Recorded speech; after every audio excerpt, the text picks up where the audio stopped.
Paleogeography and Paleoclimates, as well as the Anthropocene.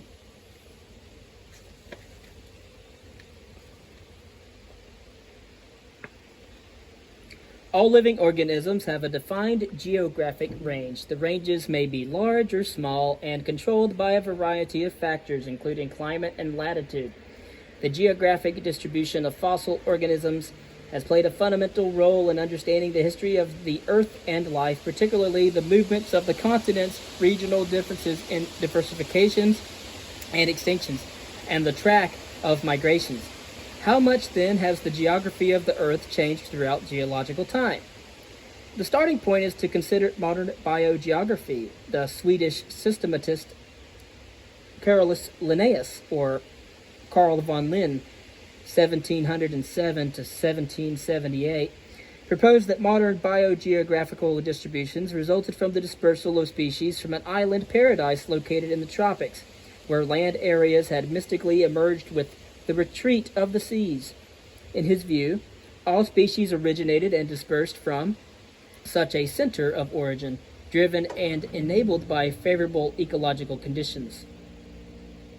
Georges Louis Leclerc and Comte de Buffon, from 1707 to 1788, took a more rational approach and argued that the distribution of living organisms was the result of fluctuating climatic and environmental conditions. He established one of the first principles of biogeography, that birds and mammals occupying the same environments but in geographically isolated regions will be different. On this basis, he classified the globe into the New and Old World, each with its distinctive groups of plants and animals. Alexander von Humboldt, from 1769 to 1859, is generally viewed as the pioneer of documenting the distribution of plants. Following several surveys of the local floras during his sometimes hazardous expeditions in South America, he presented his key discoveries in a series of books, and his lyrical writings about exotic places attracted a global audience.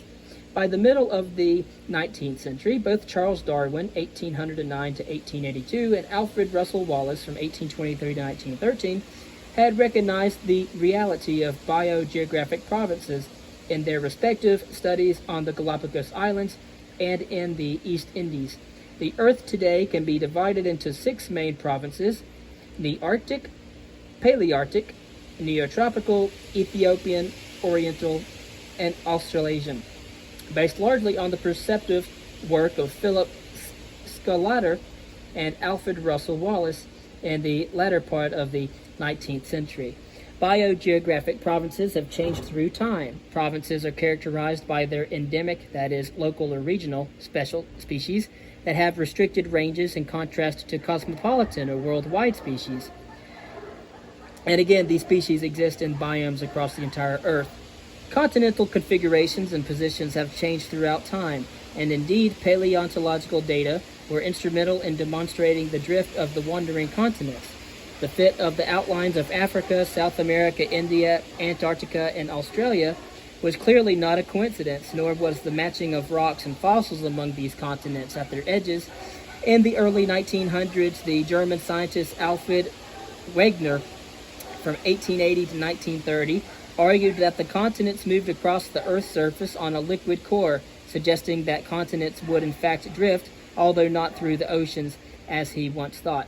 This was a revolutionary idea in 1915, as Wegener could not identify a mechanism capable of driving continental drift, and it took 50 years before seafloor spreading was documented, and the plate tectonic revolution of the mid-1960s confirmed his theory. Paleobiogeographic data continue to provide refinements in reconstructing ancient geographies. Our understanding of plate movements has been greatly advanced by a number of computerized paleogeographic systems, some, such as the PaleoMap project, even taking the Earth far into the future as well as deep into the past, and bug plates, where modern distributional data can be plotted into dynamic map reconstructions of ancient plate positions.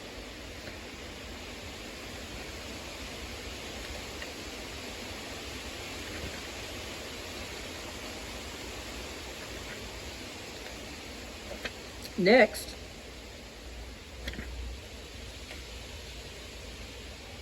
we skip over latitudinal variation in diversity through time, biodiversity, and geography.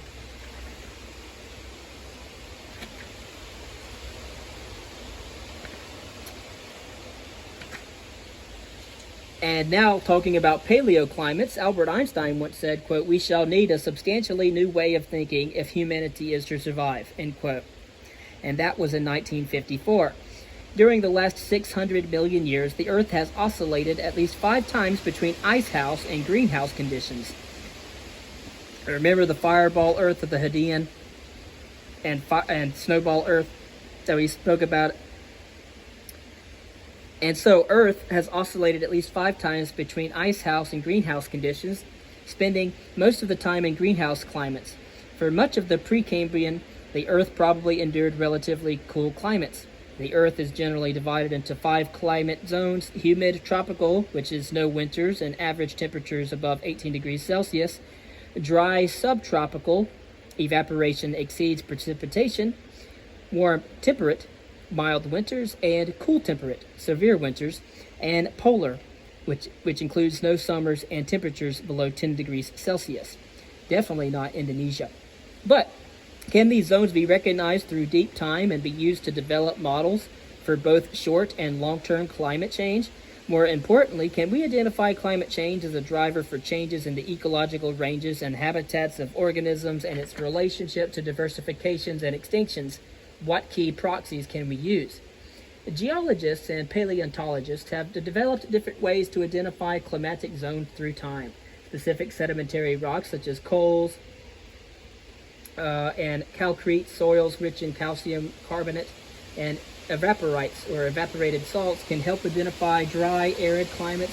Limestones generally occur in warmer latitudes, whereas dropstones, or stones that plummet from the bottoms of melting icebergs into seabed sediments, and tillites, or rocks and sand left behind by an advancing glacier, indicate polar conditions, but can be found in both polar and temperate areas during major glaciations. These criteria have formed the basis for reconstructions of climates and paleogeography through time in the PaleoMap project and other programs of this kind. Global climate change can now be mapped through time with some degree of confidence and accuracy. And so we've seen that there are climatic fluctuations through deep time. Skipping over the long-term trends of paleo temperature and isotopes. Concerning the Anthropocene, humans are making a huge impact on our planet, mainly a negative impact. It can be argued that tool making and fire impacted on environments in the late Pleistocene. Agriculture and increased urbanization affected the early Holocene world, while most recently the burning of fossil fuels, accelerating the percentage of greenhouse gases in the atmosphere, and increase of waste materials such as plastic are dramatically changing our planet. There are mass migrations of faunas as habitats are destroyed, and the extinction rate of organisms is on the rise. We are engaged in major cultural changes, not least with the evolution and access to information technology. In addition, over 200 mineral compounds may have been generated by human activities, and nearly 100 of those do not occur naturally.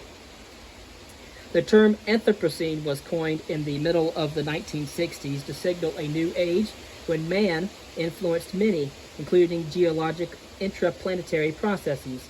The term is now widely accepted in the literature, not agreed upon by the majority of scientists, but particularly by social scientists. It is widely accepted.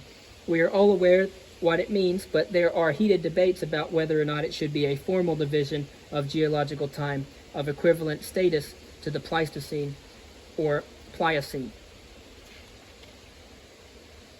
It has been argued that we recognize the impact of successive cultures and civilizations, such as the Egyptians, the Greeks, and the Romans, and by their distinctive relics. These are part of the historic record of change on our planet. The Anthropocene may be an ephemeral, relatively short interval within the Holocene that simply does not merit geological recognition. As currently perceived, the Anthropocene describes a historical fact rather than being part of the stratigraphic column. If it is to be accepted as a formal geological time division, it will be interesting to see how the international community would determine the boundary and where they place the golden spike.